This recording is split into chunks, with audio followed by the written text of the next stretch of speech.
Good evening, friends. Welcome to Sri Gauri YouTube class. Share and subscribe, and also click the bell icon button to get new notification. And let's continue where we stopped last class.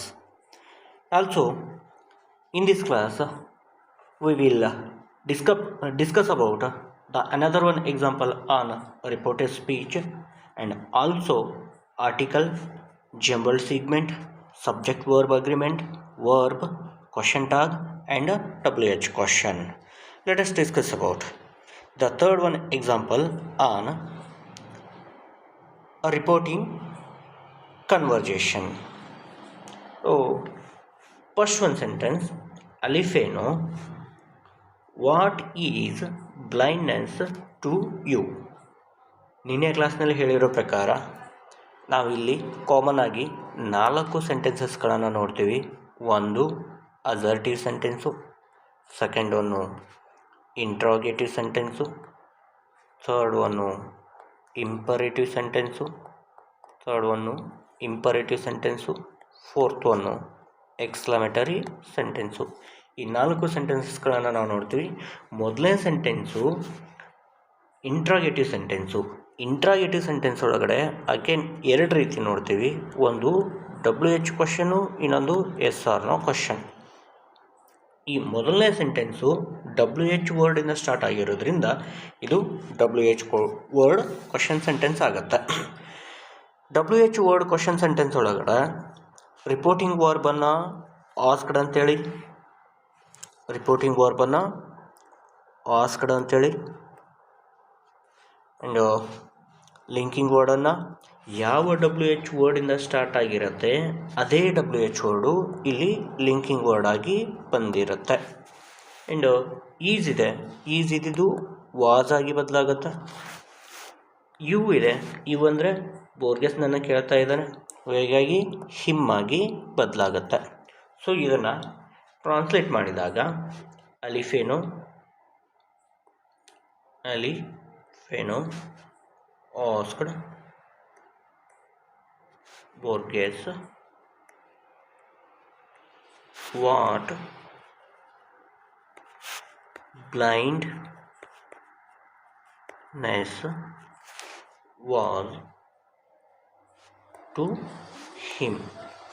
Was to him. ಇದು ಮೊದಲನೇ sentence ಆಯಿತು. ಇನ್ನು ಎರಡನೇ sentence ಕೇಳಿರ್ತಕ್ಕಂಥ ಕ್ವಶನ್ಗೆ ಬೋಗಿಸು ಆನ್ಸರನ್ನು ಮಾಡ್ತಾ ಇದ್ದಾನೆ. ಹೀಗಾಗಿ it is a way of life to stop. ಇಲ್ಲಿ ಒಂದು sentence and it is not entirely unhappy. ಹೀಗೆ 2 ಸೆಂಟೆನ್ಸಸ್ಗಳು ಇದರೊಳಗಡೆ ಇದೆ. ಕಾಮನ್ ಆಗಿರೋದ್ರಿಂದ ಇದು ಅಸರ್ಟಿವ್ ಸೆಂಟೆನ್ಸ್ ಆಗುತ್ತೆ. ಅಸರ್ಟಿವ್ ಸೆಂಟೆನ್ಸ್ ಒಳಗಡೆ ಏನಂತ ಸೆಡ್ ಅನ್ನೋದನ್ನು ರಿಪೋರ್ಟಿಂಗ್ ವರ್ಬ್ ಆಗಿ, ದಟ್ ಅನ್ನೋದನ್ನು ಲಿಂಕಿಂಗ್ ವರ್ಡ್ ಆಗಿ, ಆ್ಯಂಡ್ ಈಸ್ ವಾಸ್ ಆಗಿ ಬದಲಾಗತ್ತೆ. It already third person pronoun ಆಗಿರೋದ್ರಿಂದ ಇಟ್ ರಿಮೈನಿಂಗ್ ಆಗಿ ಇಟ್ಟಾಗಿ ಉಳಿದುಕೊಂಡಿರುತ್ತೆ. Full stop. ಈ ಒಂದು ಸೆಂಟೆನ್ಸನ್ನು ಮೊದಲಿಗೆ ಬದಲಾಯಿಸಿ ಆಮೇಲೆ ಈ ಸೆಂಟೆನ್ಸನ್ನು ಹೇಗೆ ಬದಲಾಗುತ್ತೆ ಅನ್ನೋದನ್ನು ನೋಡಿದ್ರಾಯಿತು. ಏನು ಹೇಳ್ತಾನೆ ಇಲ್ಲಿ? ಬೋರ್ಗೆಸ್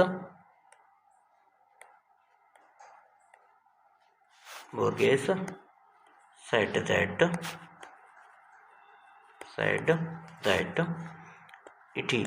it was a way of life ಅಂತೇಳಿ ಹೇಳ್ತಾ ಇದ್ದಾನೆ. ಸೊ ಈ ಸೆಂಟೆನ್ಸ್ನ ಮತ್ತು ಅವನೇ ಹೇಳಿರೋದ್ರಿಂದ ನಾವು ಇಲ್ಲಿ ಇದನ್ನು ಜಾಯಿನ್ ಮಾಡೋದಕ್ಕೋಸ್ಕರ ಆ್ಯಂಡ್ ಕಂಟಿನ್ಯೂಡ್ ದಟ್ ಅಂಥೇಳಿ ಯೂಸನ್ನು ಮಾಡ್ಕೊಳ್ಳೋಣ. Continued that. ಅಗೇನ್ ಇದು ಅಸರ್ಟಿವ್ ಸೆಂಟೆನ್ಸ್ ಆಗಿರೋದ್ರಿಂದ ಇಟ್ಟಿದೆ, ಇಟ್ ಹಾಗೆ ರಿಮೈನಿಂಗ್ ಆಗಿ ಉಳ್ಕೊಳ್ಳುತ್ತೆ. ಈಸ್ ಇದೇನಾಗುತ್ತೆ? ವಾಸ್ ಆಗಿ ಬದಲಾಗತ್ತೆ. It was not entirely unhappy. ಇದು 3 ಸೆಂಟೆನ್ಸಸ್ಗಳನ್ನು ನಾವು ಇವಾಗ ಚೇಂಜಸನ್ನು ಮಾಡಿದ್ವಿ. ಏನು ಮತ್ತು ಅಲಿಫೇನೋ ಕೇಳ್ತಾ ಇದ್ದಾನೆ ಏನಂತ, have you thought of writing a book on the history of the book. History of the book ಈ ಸೆಂಟೆನ್ಸು ಇಂಟ್ರಾಗೇಟಿವ್ ಸೆಂಟೆನ್ಸು. ಇಂಟ್ರಾಗೇಟಿವ್ ಒಳಗಡೆ yes or no question sentence. Yes or no question ಸೆಂಟೆನ್ಸ್ಗೆ ರಿಪೋರ್ಟಿಂಗ್ ವರ್ಬು ಆಸ್ಕ್ಡ್ ಅಂತೇಳಿ ಬಂದಿರುತ್ತೆ and linking word if ಆಗಿ ಯೂಸನ್ನು ಮಾಡ್ಕೊಂಡಿರ್ತೀವಿ. ಇಲ್ಲಿ have ಇದೆ, have ಇದ್ದಿದ್ದು ಹ್ಯಾಡ್ ಆಗಿ ಬದಲಾಗತ್ತೆ. ಹ್ಯಾವ್ ಇದ್ದಿದ್ದು ಏನಾಗುತ್ತೆ, ಹ್ಯಾಡ್ ಆಗಿ ಬದಲಾಗತ್ತೆ. ಯು ಇದೆ, ಯು ಅಂದರೆ ಬೋರ್ಗೆ ಹಿ ಆಗಿ ಬದಲಾಗತ್ತೆ. Thought of writing a book on the history of the book. ಇಷ್ಟು ಇದರೊಳಗಡೆ ಚೇಂಜಸನ್ನು ಮಾಡ್ಕೋತೀವಿ. ಮಾಡ್ಕೊಂಡಾದ್ಮೇಲೆ Alifano asked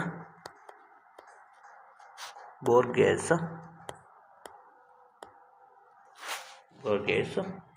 if he had thought of writing a book on the history of the book. History of the book ಅಂತೇಳಿ ಆಗುತ್ತೆ. So ಇದು 4ನೇ sentence. ಇನ್ನು 5ನೇ ಸೆಂಟೆನ್ಸು ಅಗೇನ್ ಪ್ರೋಗ್ರೆಸ್ ಏನು ಹೇಳ್ತಾ ಇದ್ದಾರೆ, ಕೇಳಿರ್ತಕ್ಕಂಥ ಕ್ವಶನ್ಗೆ ರಿಪ್ಲೈಯನ್ನು ಮಾಡ್ತಾ ಇದ್ದಾರೆ. ಸೊ ಅಸರ್ಟಿವ್ ಸೆಂಟೆನ್ಸ್ ಆಗಿರುತ್ತೆ. ಅಸರ್ಟಿವ್ ಸೆಂಟೆನ್ಸ್ ಒಳಗಡೆ ಸೆಡ್ ಅನ್ನೋದು ರಿಪೋರ್ಟಿಂಗ್ ವರ್ಬ್ ಆಗಿ, ದಟ್ ಅನ್ನೋದು ಲಿಂಕಿಂಗ್ ವರ್ಡ್ ಆಗಿ ಬಂದಿರುತ್ತೆ. ಇಟ್ ಇದೆ, ಇಟ್ ಹಾಗೆ ಉಳ್ಕೊಳ್ಳುತ್ತೆ. ಈಸ್ ಇದೆ, ಈಸ್ ಇದ್ದಿದ್ದು ವಾಸ್ ಆಗಿ ಬದಲಾಗುತ್ತೆ. ಬೋರ್ಗೆಸ್ said that it was an excellent idea. 5 ಸೆಂಟೆನ್ಸಸ್ಗಳನ್ನು ನಾವು ಚೇಂಜಸನ್ನು ಮಾಡ್ಕೊಂಡಿದ್ದೀವಿ. ಇಲ್ಲಿ ಮೊದಲನೇ ಸೆಂಟೆನ್ಸ್ ಏನಿರುತ್ತೆ, what is blindness to you, interrogative sentence. ಅದರೊಳಗಡೆ WH question sentence, asked reporting verb, what linking word, is ಇದ್ದಿದ್ದು ವಾಸ್ ಆಗುತ್ತೆ. ಯು ಆಬ್ಜೆಕ್ಟ್ನ ಪ್ಲೇಸ್ನಲ್ಲಿದೆ, ಹೀಗಾಗಿ ಹಿಮ್ ಆಗಿ ಬದಲಾಗುತ್ತೆ. Borges it is a way of life, assertive sentence. Said ಅಂತ ರಿಪೋರ್ಟಿಂಗ್ ವರ್ಬ್, ದಟ್ ಅಂತ linking word, it third person pronoun ಹಾಗೇ ಇರುತ್ತೆ. ಈಸ್ ಇದ್ದಿದ್ದು ವಾಸ್ ಆಗುತ್ತೆ. ಇವೆರಡನ್ನ ಚೇಂಜಸ್ ಮಾಡ್ಕೊಂಡ್ವಿ. ಇಲ್ಲಿಯೂ ಸಹ ಇಟ್ಟಿದೆ, ಇಟ್ಟಿದ್ದು ಇಟ್ಟಾಗೆ ಉಳಿದುಕೊಂಡಿರುತ್ತೆ. ಇಟ್ಟಾಗೆ ಉಳಿದುಕೊಂಡಿರುತ್ತೆ. ಈಸ್ ಇದ್ದಿದ್ದು ವಾಸ್ ಆಗಿ ಬದಲಾಗುತ್ತೆ. ಇವೆರಡನ್ನ ಚೇಂಜಸ್ ಮಾಡ್ಕೊಂಡ್ವಿ. ಇನ್ನು ಈ ಒಂದು ಸೆಂಟೆನ್ಸ್ ಒಳಗಡೆ interrogative sentence, yes or no question sentence, asked reporting verb, if linking word, have ಇದೆ, ಹ್ಯಾವ್ ಇದ್ದಿದ್ದು ಹ್ಯಾಡ್ ಆಗುತ್ತೆ. ಇಲ್ಲಿ ಯು ಇದೆ, ಯು ಸಬ್ಜೆಕ್ಟ್ನ ಜಾಗದಲ್ಲಿ ಇರೋದ್ರಿಂದ ಹಿ ಆಗಿ ಬದಲಾಗುತ್ತೆ. ಇವೆರಡನ್ನ ಚೇಂಜಸ್ ಮಾಡ್ಕೊಂಡ್ವಿ. ಇನ್ನು ಲಾಸ್ಟ್ ಒಂದು ಸೆಂಟೆನ್ಸು ಅಸರ್ಟಿವ್ ಸೆಂಟೆನ್ಸು. ಅಸರ್ಟಿವ್ ಸೆಂಟೆನ್ಸ್ಗೆ ಸೆಡ್ ಅನ್ನೋದು ರಿಪೋರ್ಟಿಂಗ್ ವರ್ಬ್ ಆಗಿರುತ್ತೆ, ದಟ್ ಅನ್ನೋದು ಲಿಂಕಿಂಗ್ ವರ್ಡ್ ಆಗಿರುತ್ತೆ. ಇಟ್ಟಿದೆ, ಇಟ್ ಹಾಗೆ ಉಳಿದುಕೊಳ್ಳುತ್ತೆ. ಈಸ್ ಇದ್ದಿದ್ದು ವಾಸ್ ಆಗಿ ಬದಲಾಗುತ್ತೆ. ಇಷ್ಟು ಚೇಂಜಸನ್ನು ನಾವು ಈ ರಿಪೋರ್ಟ್ ದ ಫಾಲೋಯಿಂಗ್ ಕನ್ವರ್ಸೇಷನ್ ಒಳಗಡೆ ನೋಡಿದ್ವಿ. ಜೊತೆಗೆ 2024 ಮತ್ತು 25 ಅಕಾಡೆಮಿಕ್ ಇಯರ್ಗೆ PU ಬೋರ್ಡ್ದವರು ಕ್ವಶನ್ ಪೇಪರನ್ನು ಬದಲಾಯಿಸ್ಕೊಂಡಿದ್ದಾರೆ. ಕ್ವಶನ್ ಪೇಪರನ್ನು ಬದಲಾಯಿಸ್ಕೊಂಡಿರೋ ಪ್ರಕಾರ ಕ್ವಶನ್ ನಂಬರ್ 31 ಏನು ಬಂದಿರುತ್ತೆ, ರೀರೈಟ್ ಆ್ಯಸ್ ಅ ಡಿರೆಕ್ಟೆಡ್ ಅಂತೇಳಿ ಬಂದಿರುತ್ತೆ.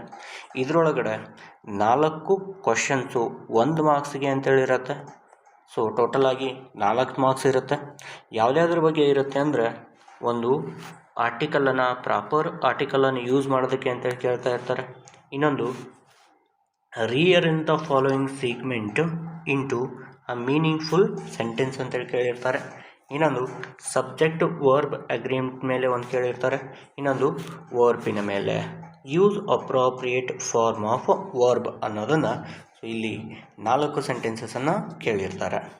ಸೊ ಈ 4 ಸೆಂಟೆನ್ಸಸ್ಗಳನ್ನು ನಾವು ನೋಡ್ತಾ ಹೋದಾಗ ಮೊದಲೇದೇನಿರುತ್ತೆ, ದ ನೈಲ್ ಈಜ್ dash longest river in the world. Use proper article. ಯಾವ ಆರ್ಟಿಕಲನ್ನು ಯೂಸ್ ಮಾಡ್ತೀವಿ, ಇಲ್ಲಿ EST ಇದೆ ಅಂದರೆ superlative degree sentence. Superlative degree sentences ಒಳಗಡೆ ಕಂಪಲ್ಸರಿಯಾಗಿ ಡೆಫಿನಿಟ್ ಆರ್ಟಿಕಲನ್ನು ಯೂಸ್ ಮಾಡ್ತೀವಿ, ಅಂದರೆ ದ ಅನ್ನೋದು ಬಂದಿರುತ್ತೆ. The Nile is the longest river in the world ಅಂತೇಳಿ ಬಂದಿರುತ್ತೆ. And second one, rearrange the following segment into a meaningful sentence. Common sentence pattern ಏನು English ಒಳಗಡೆ, subject verb object, subject verb object. So meaningful ಸೆಂಟೆನ್ಸನ್ನು ಮಾಡುವಾಗ subject ಒಳಗಡೆ ಏನು ಬಳಸ್ತೀವಿ ನಾವು, ನೌನ್ ಆರ್ ಪ್ರನೌನ್ಗಳನ್ನು ಬಳಸ್ತೀವಿ. ಆ್ಯಂಡ್ ಈ ವರ್ಬ್ ಒಳಗಡೆ ಒಂದು ಹೆಲ್ಪಿಂಗ್ ವರ್ಬು, ಇನ್ನೊಂದು ಆ್ಯಕ್ಷನ್ ವರ್ಬನ್ನು ಬಳಸ್ತೀವಿ. ಹೆಲ್ಪಿಂಗ್ ವರ್ಬು, ಇನ್ನೊಂದು ಆ್ಯಕ್ಷನ್ ವರ್ಬನ್ನು. ಅಂದರೆ ಇಲ್ಲಿ ಮೀನಿಂಗ್ಫುಲ್ ಸೆಂಟೆನ್ಸ್ ಮಾಡುವಾಗ ಫಸ್ಟಿಗೆ ನೌನ್ ಯಾವ್ದು ಬರುತ್ತೆ ಅನ್ನೋದನ್ನು ಫೈಂಡ್ ಔಟ್ ಮಾಡಬೇಕು, ನಂತರ ಹೆಲ್ಪಿಂಗ್ ವರ್ಬು, ಅದರ ನಂತರ ಆ್ಯಕ್ಷನ್ ವರ್ಬು, ಅದರ ನಂತರ ಆಬ್ಜೆಕ್ಟು. ಈ ರೀತಿ ಸೆಂಟೆನ್ಸ್ ಪ್ಯಾಟರ್ನನ್ನು ಇಟ್ಕೊಂಡು ನಾವು ಮೀನಿಂಗ್ಫುಲ್ ಸೆಂಟೆನ್ಸನ್ನು ಮಾಡ್ಬೋದು. ಇಲ್ಲೇನಿದೆ, every country has its own language ಅಂಥೇಳಿ ಮೀನಿಂಗ್ಫುಲ್ ಸೆಂಟೆನ್ಸ್ ಆಗುತ್ತೆ. ಈಗ every country has its own language. ಇದು ಮೀನಿಂಗ್ಫುಲ್ ಸೆಂಟೆನ್ಸ್ ಆಯಿತು. ಇನ್ನು ಥರ್ಡ್ ಒನ್ ಏನಿದೆ, third one, world health day dash celebrated on 24th September every year. ಇಲ್ಲಿ subject verb ಅಗ್ರಿಮೆಂಟದ ಮೇಲೆ ಇರ್ತಕ್ಕಂತಹ ಕ್ವಶನ್ನು. ವರ್ಲ್ಡ್ ಹೆಲ್ತ್ ಡೇ ಇದು ನೌನ್. ಈ ನೌನು ಸಿಂಗ್ಯುಲರ್ ಇದೆಯಾ ಪ್ಲೂರಲ್ ಇದೆಯಾ ಅನ್ನೋದನ್ನು ಫಸ್ಟಿಗೆ ಫೈಂಡ್ ಔಟ್ ಮಾಡಿಕೊಂಡು ಅದಕ್ಕೆ ಸೂಕ್ತವಾಗಿರ್ತಕ್ಕಂಥ ಹೆಲ್ಪಿಂಗ್ ವರ್ಬನ್ನು ನಾವಿಲ್ಲಿ ಬಳಸ್ತೀವಿ. World health day is a singular subject ಆಗಿರೋದ್ರಿಂದ ಇಲ್ಲಿ ಈಸ್ ಅನ್ನೋದು ರೈಟ್ ಆನ್ಸರ್ ಆಗುತ್ತೆ. Is. World health day is celebrated on 24th September every year. And fourth one sentence ಏನಿದೆ, the narrator dash teach English to some workers that lived in the city.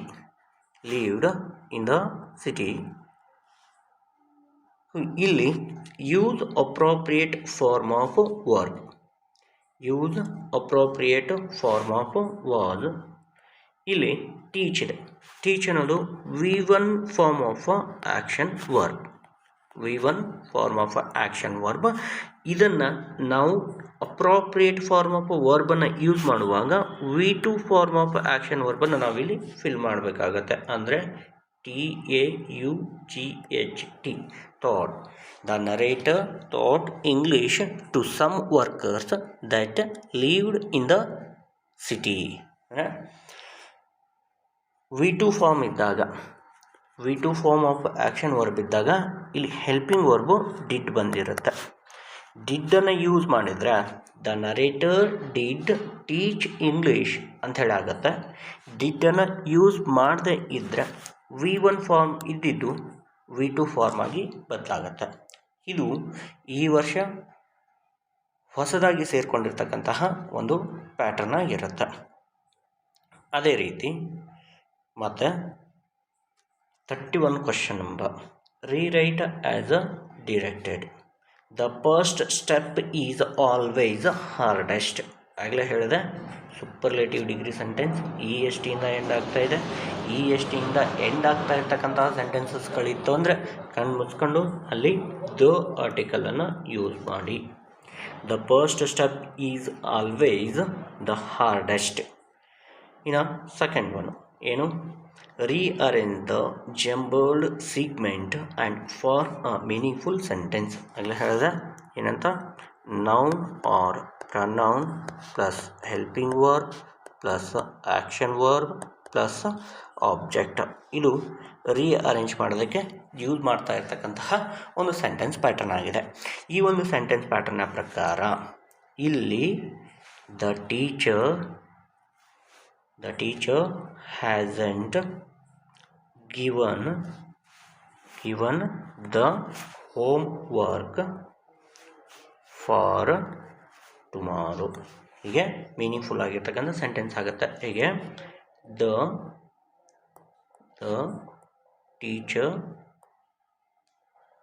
teacher hasn't given the homework for tomorrow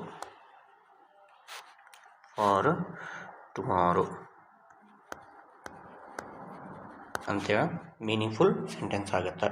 ಈ ಒಂದು sentence ಪ್ಯಾಟರ್ನನ್ನು ನೆನಪಿಟ್ಕೊಂಡಿರಿ. ಇದು rearrange ಮಾಡೋದಕ್ಕೆ important ಆಗಿರ್ತಕ್ಕಂತಹ ಒಂದು sentence pattern. ಏನಿದೆ, noun or pronoun plus helping verb plus action verb plus object. Object means other words ಅಂತ ಹೇಳಿದ್ರು ತಿಳ್ಕೋಬಹುದು. Again third one sentence ಏನಿದೆ, the government dash going to announce free laptops to students ಅಂತ ಹೇಳಿದೆ. ಏನು, subject verb agreement, verb that agrees with the subject ಅಂತೇಳಿ. ಅಂದರೆ ಇಲ್ಲಿ ನಾವು ನೋಡಬೇಕಾಗಿರೋದು ಸಬ್ಜೆಕ್ಟು, ಇದನ್ನು ಮಾತ್ರ ಕಾನ್ಸಂಟ್ರೇಟ್ ಮಾಡಬೇಕು. ಕಾನ್ಸಂಟ್ರೇಟ್ ಮಾಡಿದಾದಮೇಲೆ ಇದನ್ನು ಫೈಂಡ್ ಔಟ್ ಮಾಡಬೇಕು. ಸಿಂಗ್ಯುಲರ ಪ್ಲೂರಲ್ಲ, ಏನಂತ, ಸಿಂಗ್ಯುಲರ್ ಇದೆಯಾ ಪ್ಲೂರಲ್ ಇದೆಯಾ ಅನ್ನೋದನ್ನು ಫೈಂಡ್ ಔಟ್ ಮಾಡಬೇಕು. ಸೊ ಇದೇನಾಗಿದೆ, ದ ಗವರ್ಮೆಂಟ್ ಅಂದರೆ ಸಿಂಗ್ಯುಲರ್ ವರ್ಡ್. ಇಲ್ಲಿ ಸೂಟಬಲ್ ಆಗಿರ್ತಕ್ಕಂತಹ ವರ್ಬ್ ಯಾವ್ದು ಬರುತ್ತೆ, ಈಸ್ ಅಂತೇಳಿ ಬರುತ್ತೆ. ಆನ್ಸರ್ ಏನಾಯಿತು, is. The government is going to announce free laptops to students ಅಂತೇಳಿ ಆಗುತ್ತೆ. ಹೀಗೆ ನಾಲ್ಕನೇದು, the company dash announce bonus to all its workers last week. ಇಲ್ಲಿದೆ ಲಾಸ್ಟ್ ವೀಕ್ ಅಂದರೆ ಮುಗಿದು ಹೋಗಿರೋದು, ಪಾಸ್ಟ್ ಟೆನ್ಸ್ ಆಗಿರೋದ್ರಿಂದ ಅನೌನ್ಸ್ ಇದೆ. Announce V1 form of action verb. So ಇದನ್ನು ಯಾವ ಫಾರ್ಮಿಗೆ ಹಾಕಬೇಕು ಅಂತಂದು ಹೇಳಿದ್ರೆ V2 ಫಾರ್ಮ್ ಆಫ್ ಆ್ಯಕ್ಷನ್ ವರ್ಬ್ಗೆ ಹಾಕಬೇಕು. ಅಂದರೆ ಅನೌನ್ಸ್ ಇದ್ದಿದ್ದೇನಾಗುತ್ತೆ, ಅನೌನ್ಸ್ಡ್ ಆಗುತ್ತೆ. ಅನೌನ್ಸ್ಡ್ ಆಗಿ ಬದಲಾಗುತ್ತೆ ಈ ರೀತಿ. ಸೊ ಇದು ಯಾವಾಗಲೂ V2 ಫಾರ್ಮ್ ಒಳಗಡೆ ಇರುತ್ತೆ. V2 ಫಾರ್ಮ್ ಒಳಗಡೆ ಇರುವಂತಹ ಒಂದು ಸೆಂಟೆನ್ಸ್ ಆಗಿರುತ್ತೆ. ಇದ್ರ ಜೊತೆಗೆ ಮತ್ತು ರೀರೈಟ್ ಆ್ಯಸ್ ಡಿರೆಕ್ಟೆಡ್ ಅಂಥೇಳಿ ಮತ್ತೊಂದು ಕ್ವಶನನ್ನು ಕೇಳಿರ್ತಾರೆ. ಇಲ್ಲಿ 2 ಕ್ವಶನು 1 ಮಾರ್ಕ್ಸಿಗಿರುತ್ತೆ. ಅಂದರೆ ಟೋಟಲ್ 2 ಮಾರ್ಕ್ಸಿಗಿರ್ತಕ್ಕಂತಹ ಒಂದು ಪಾರ್ಟ್ ಆಗಿರುತ್ತೆ. ಇಲ್ಲಿ ಒಂದು ಕ್ವಶನ್ನು ಕ್ವಶನ್ ಟ್ಯಾಗ್ ಮೇಲೆ ಇರುತ್ತೆ, ಇನ್ನೊಂದು ಕ್ವಶನ್ನು WH ವರ್ಡ್ ಕ್ವಶನನ್ನು ಮಾಡೋದಕ್ಕೆ ಇರುತ್ತೆ. WH ವರ್ಡ್ ಕ್ವಶನನ್ನು ಹೇಗೆ ಮಾಡಬೇಕು, ಅಂಡರ್ಲೈನ್ ಮಾಡಿರ್ತಕ್ಕಂಥ ವರ್ಡು ನಮಗೆ ಆನ್ಸರ್ ಆಗಿ ಬರುವಂಥ ರೀತಿಯೊಳಗಡೆ ಕ್ವಶನನ್ನು ಮಾಡಬೇಕು. ಆ ರೀತಿಯೊಳಗಡೆ ನಾವಿಲ್ಲಿ ಕ್ವಶನ್ ಫಾರ್ಮನ್ನು ಮಾಡಬೇಕು. What is question tag? Question tag ಅಂದರೆ ಏನು? Question tag is a shortcut phrase ಅಂತೇಳಿ ಕರಿತೀವಿ. Question tag is a shortcut phrase that is added to the end of a sentence. To check information or to ask if someone agrees with you ಅಂತೇಳಿ question tag ಅಂದ್ರೇನು? Shortcut word ಇದು. ಇದನ್ನು ಸೆಂಟೆನ್ಸ್ನ ಕೊನೆಯೊಳಗಡೆ ಹಾಕ್ತೀವಿ. ಸೆಂಟೆನ್ಸ್ನ ಕೊನೆ ಒಳಗಡೆ ಹಾಕ್ತೀವಿ. ಇನ್ನೊಬ್ಬರ ಒಂದು ಅಭಿಪ್ರಾಯವನ್ನು ಕೇಳೋದಕ್ಕೋಸ್ಕರ ಅವನ ಹೆಸರು ರಾಜು ಹೌದಲ್ವಾ ಅಂಥೇಳಿ ಕೇಳ್ತೀವಿ. ಇದು ಹೌದಲ್ವಾ ಅನ್ನೋದೇನಿದೆಯಲ್ಲ ಅದನ್ನು ಕ್ವಶನ್ ಟ್ಯಾಗ್ ಅಂಥೇಳಿ ಕರಿತಾ ಇರ್ತೀವಿ. ಹಾಗೆ ಇಲ್ಲಿ ನಾವು ಮಾಡಬೇಕಾಗಿರೋದೇನು ಅಂದ್ರೆ ಭಾಗ್ಯ ಹ್ಯಾಸ್ ಕಂಪ್ಲೀಟೆಡ್ ಹರ್ ಅಸೈನ್ಮೆಂಟ್ಸ್. ಇದಕ್ಕೆ ಕ್ವಶನ್ ಟ್ಯಾಗನ್ನು ಯೂಸ್ ಮಾಡಬೇಕು. ಕ್ವಶನ್ ಟ್ಯಾಗನ್ನು ಯೂಸ್ ಮಾಡಬೇಕು ಅಂದರೆ ಸೊ ಫಾರ್ಮುಲಾ ಏನಿರುತ್ತೆ, ಗಿವನ್ ಸೆಂಟೆನ್ಸ್ ಕಾಮ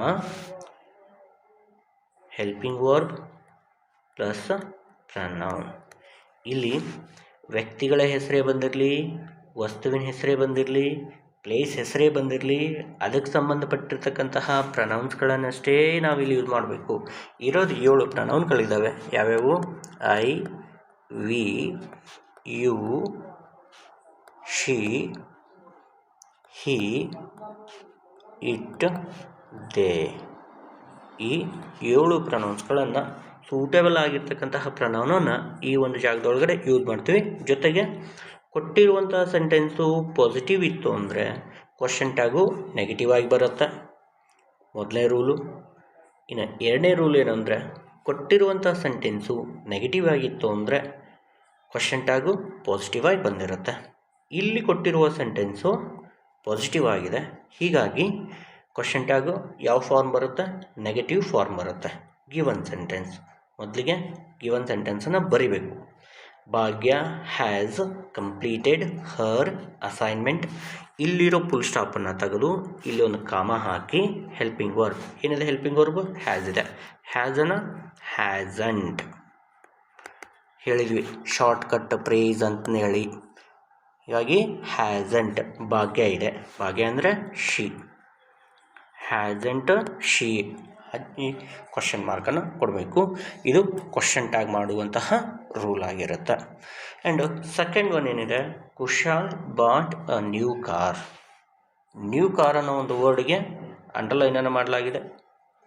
ಈ ಒಂದು ವರ್ಡು ಆನ್ಸರ್ ಆಗಿ ಬರುವಂಥ ರೀತಿಯೊಳಗಡೆ ನಾವು ಕ್ವಶನನ್ನು ಮಾಡಬೇಕು. WH ಕ್ವಶನನ್ನು ಮಾಡುವಾಗ ನಾವು ಅನುಸರಿಸಬೇಕಾಗಿರ್ತಕ್ಕಂತಹ ಒಂದು ಸೆಂಟೆನ್ಸ್ ಪ್ಯಾಟರ್ನ್ ಯಾವುದು ಅಂದರೆ WH word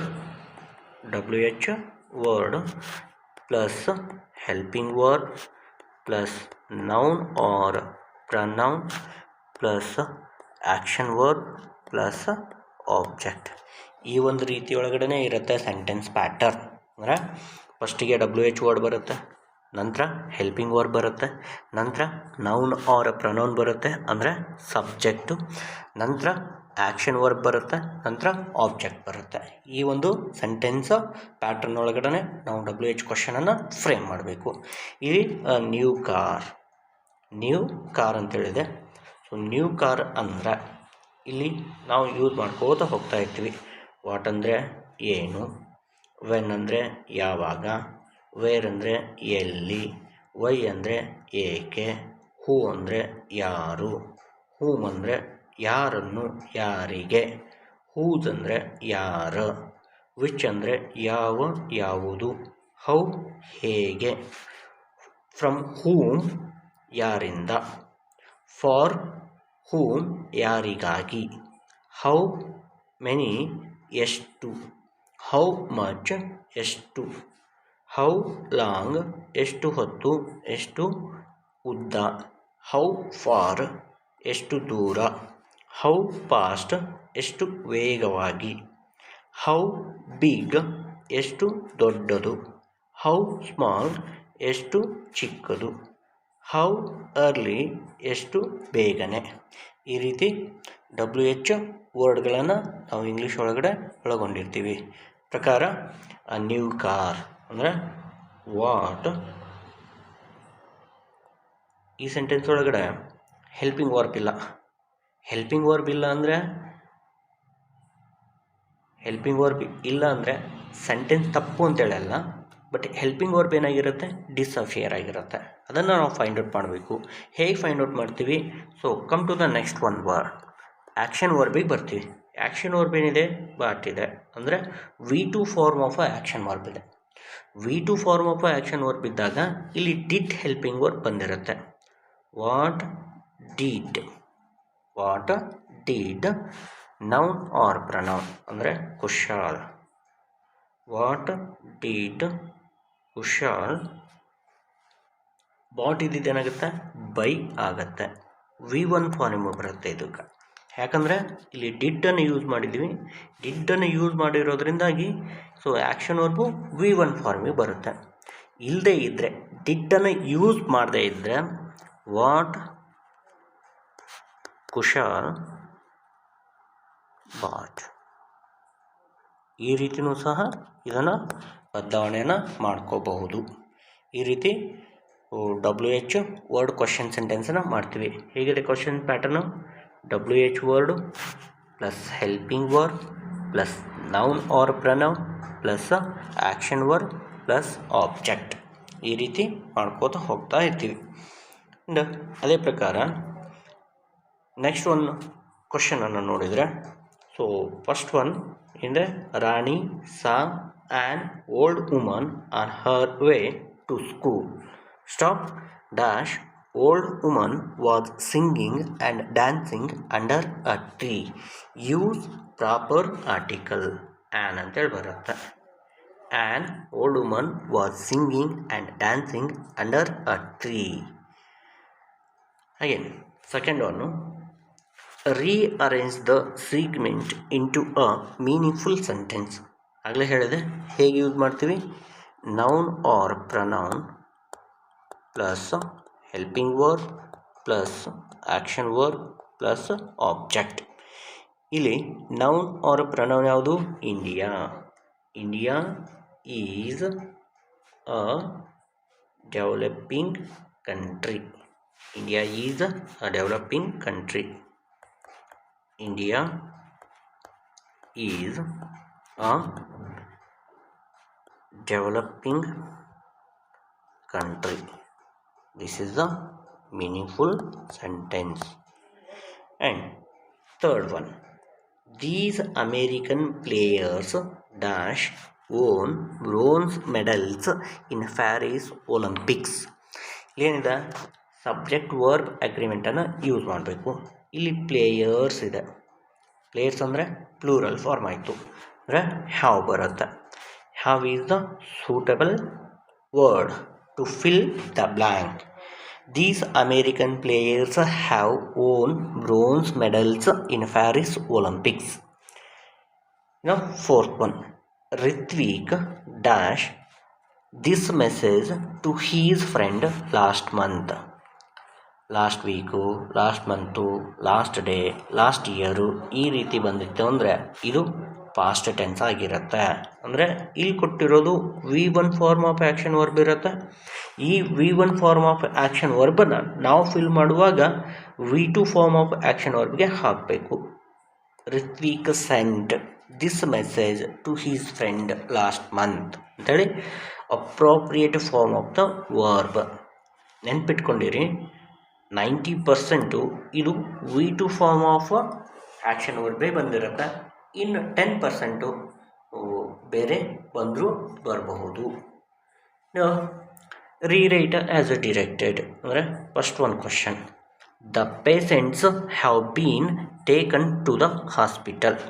add a suitable question tag. So ಹೇಳಿದೆ ಏನಿದೆ? Helping verb. Helping verb positive ಇದೆ, ನೆಗೆಟಿವ್ ಇಲ್ಲ. ಅಂದರೆ ಕ್ವಶನ್ ಟ್ಯಾಗ್ ಯಾವ ಫಾರ್ಮ್ ಬರುತ್ತೆ? ನೆಗೆಟಿವ್ ಫಾರ್ಮ್ ಬರುತ್ತೆ. ಸೊ ಇಲ್ಲಿ ಹ್ಯಾವ್ ಬೀನ್ ಅಂತ ಹೇಳಿದೆ. ಹ್ಯಾವ್ ಬೀನ್ ಅಂತೇಳಿದ್ದಾಗ ನಾವು ಹ್ಯಾವ್ ಅನ್ನೋದನ್ನಷ್ಟೇ ತೆಗೆದುಕೋಬೇಕು. ಹ್ಯಾವ್ ಅನ್ನೋದನ್ನು ಮಾತ್ರ ತೆಗೆದುಕೋಬೇಕು.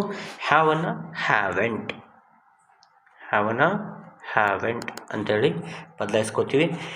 ದ ಪೇಷಂಟ್ಸ್ ಪ್ಲೂರಲ್ ಫಾರ್ಮ್ ಇದೆ ಅಂದರೆ ದೇ ಬರುತ್ತೆ. Haven't they. ಸೊ ಹ್ಯಾವೆಂಟ್ ಹೇಗೆ? Have plus not equal haven't. ಆಗಲೇ ಹೇಳಿದೆ ಕ್ವಶನ್ ಟ್ಯಾಗ್ ಅಂದರೆ ಶಾರ್ಟ್ ಕಟ್ ಫ್ರೇಸ್ ಅಂಥೇಳಿ. ಮತ್ತು ಇದನ್ನು ಹ್ಯಾವ್ ನಾಟ್ ಅಂತ ಬರೆದಿದ್ದೀರಿ. ಹ್ಯಾವ್ ನಾಟ್ ಅಂತೇಳಿ ಬರೆದ್ರೆ ತಪ್ಪಾಗುತ್ತೆ. ಸೊ ಇದನ್ನು ಶಾರ್ಟ್ಕಟ್ ಫಾರ್ಮ್ ಒಳಗಡೆ ಬರೀಬೇಕು. ಕ್ವಶನ್ ಟ್ಯಾಗನ್ನು ಬರೀ ಈ ಕ್ವಶನ್ ಟ್ಯಾಗ್ ಹ್ಯಾವೆಂಟ್ ದೇ ಅಂತೇಳಿ ಬರೋದ್ರೂ ಸಹ ತಪ್ಪಾಗುತ್ತೆ. ಏನು ಹೇಳುತ್ತೆ ರೂಲು? ಕೊಟ್ಟಿರುವಂತಹ ಸೆಂಟೆನ್ಸನ್ನು ಪೂರ್ತಿಯಾಗಿ ಬರೆದು ಫುಲ್ ಸ್ಟಾಪ್ ತೆಗೆದು ಕಾಮ ಹಾಕಿ ಆಮೇಲೆ ಕ್ವಶನ್ ಟ್ಯಾಗನ್ನು ಆ್ಯಡ್ ಮಾಡಬೇಕು. ಇದು right way to make a question tag to the given sentence. ಅರ್ಥ ಆಯ್ತಾ? And second one the police were providing security to the visiting officials. Frame a question so as to get the underlined words as a answer. ಅಂದರೆ ಇಲ್ಲಿ the police ಅನ್ನೋ ಒಂದು ವರ್ಡ್ಗೆ ಅಂಡರ್ಲೈನನ್ನು ಮಾಡಿದ್ದಾರೆ. ಅಂದರೆ ವ್ಯಕ್ತಿಗೆ who ಅಂತೇಳಿ ಸೊ WH ವರ್ಡನ್ನು ಯೂಸ್ ಮಾಡ್ತೀವಿ. ಸೆಂಟೆನ್ಸ್ ಪ್ಯಾಟರ್ನ್ ಏನು ಹೇಳಿಕೊಟ್ಟಿದ್ದ? So WH word plus helping verb plus subject plus action verb plus object. ಇದು ಸೆಂಟೆನ್ಸ್ ಪ್ಯಾಟರ್ನ್. ಅಂದರೆ who var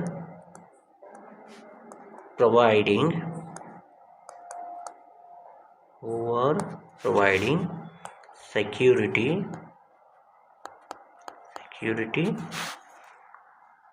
to the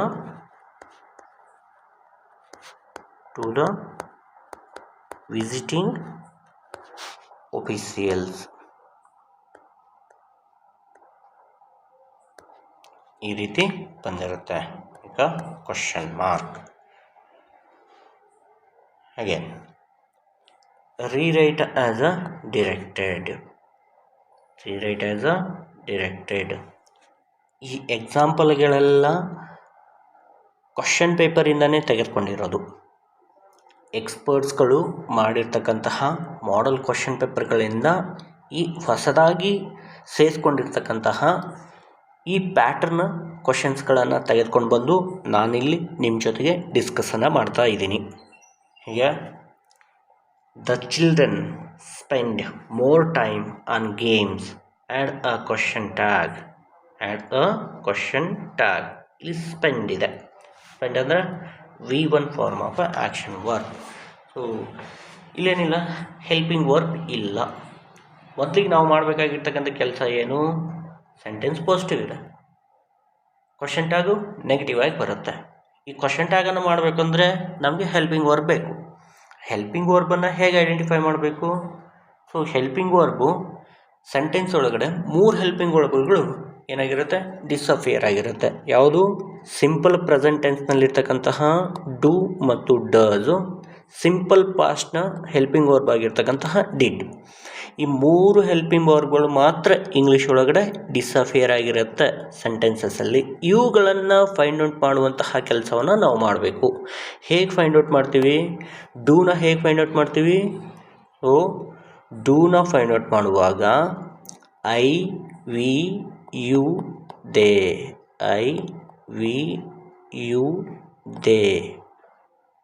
And plural form of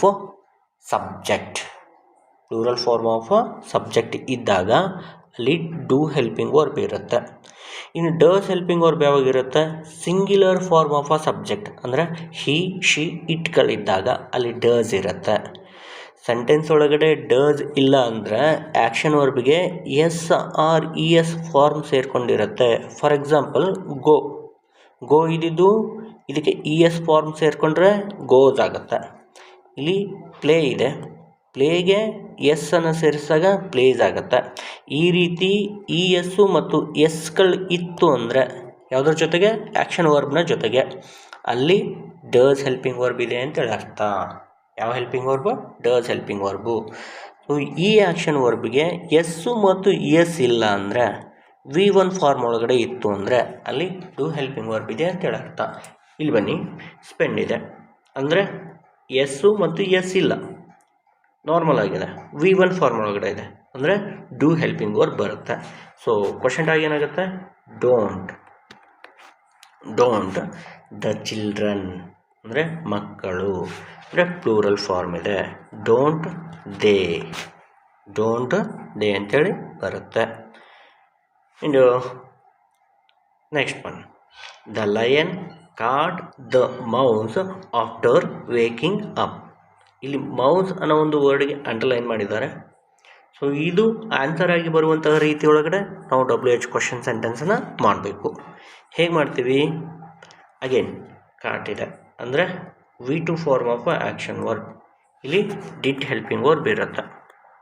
did helping verb ಇರುತ್ತೆ. ಏನು? What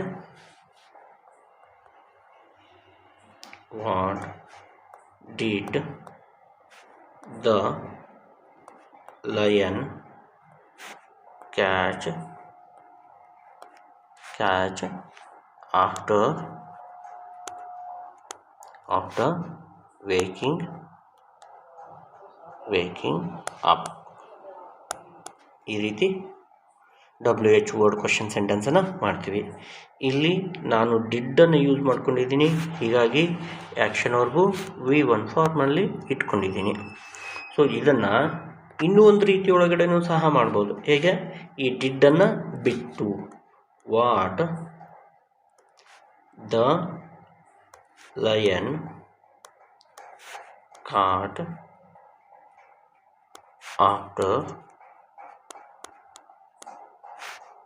waking up.